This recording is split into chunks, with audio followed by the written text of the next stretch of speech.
Français vous parle. La tribune libre d'un simple citoyen. Sans titre ni grade, sans gloire ni fortune. Bonjour. D'anciens présidents de la République française se sont vus être condamnés par la justice en matière pénale.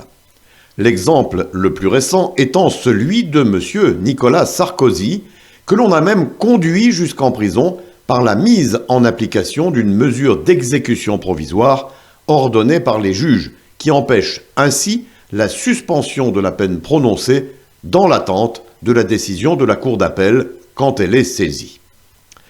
Mais des candidats aux élections peuvent aussi se trouver au centre d'affaires pénales, telle Mme Marine Le Pen, soupçonnée d'avoir détourné des fonds du Parlement européen au profit du Rassemblement national entre 2004 et 2016, qui, en première instance, s'est vu être condamné à 4 ans de prison, dont 2 fermes aménageables, une peine assortie de 5 ans d'inéligibilité, là encore assortie d'une exécution provisoire qui pourrait l'empêcher de se présenter à l'élection présidentielle de 2027.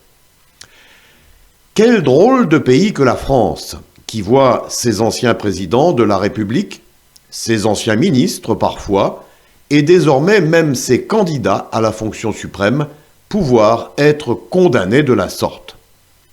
Quel drôle de pays où l'exécution provisoire, peut-être un peu trop facilement prononcée par les juges, pourrait être devenue un excellent moyen de tenir certaines personnes à l'écart de la vie politique, avant même que leur condamnation, si elle doit être confirmée en appel, devienne définitive.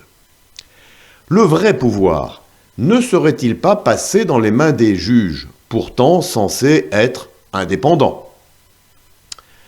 Ces faits conduisent de surcroît notre peuple à perdre sa confiance en ses élus et politiciens de tous bords.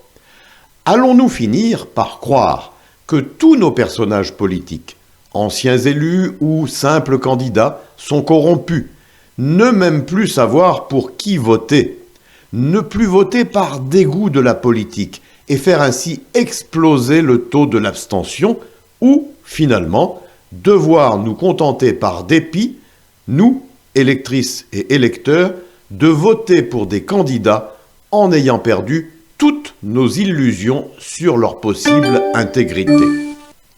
Ne pensez-vous pas que la France va bien mal ?